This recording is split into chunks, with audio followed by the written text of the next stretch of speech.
we got a knock on the door, and an Army chaplain and an officer came to, it's just like what you see in the movie. And, so they came to the door, and I think my dad kind of took care of Audrey, and, my mom said, kind of guided everybody to her back bedroom, and that's where, they have to deliver the news, and it was almost mechanical coming out of the officer's mouth, just,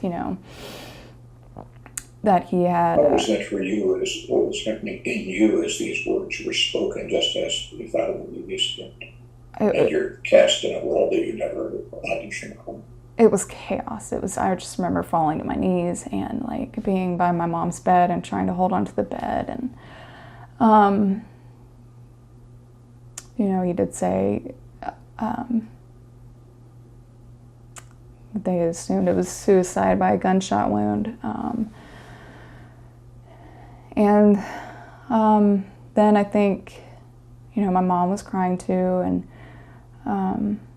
I think she led them. With those words being spoken, right, suicide by a gunshot wound, your eyes kind of go off to the side, almost as if you were visualizing that scene where what was going through you when those words were spoken. Just disbelief and confusion and why and chaos. It was chaotic. It was overwhelming. It was unbelievable. I felt like this wasn't my reality. This wasn't happening. It just, I don't know. So my mom helped them, or I don't know. I went to my mother's. I went to her closet and just like curled up into a ball and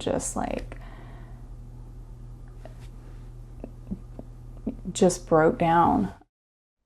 I must say, even though I had watched this clip before, watching it again was so powerful. It brought up a lot of feelings in me, and I can only imagine what it must have been like for you, Bob.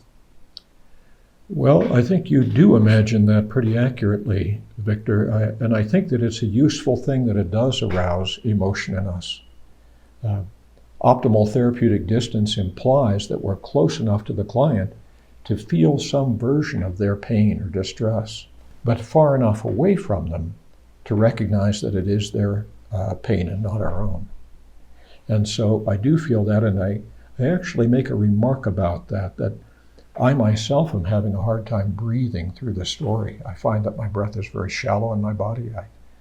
And I note that to her, not simply as a gratuitous self-disclosure, but as a way of implicitly inviting her to attend to her body more deeply.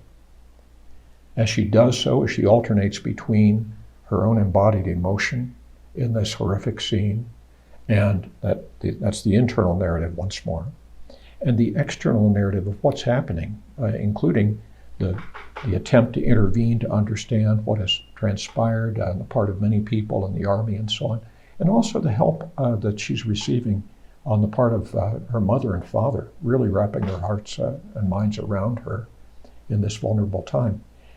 Then she begins to name and claim her relevant emotion. She talks about a sense of unknowing helplessness. And as she does so, she also hits upon the abiding gratitude she has for her parents in this moment, an element of meaning making, that third strand of the narrative, reminding her that even in this darkest hour, she is still loved.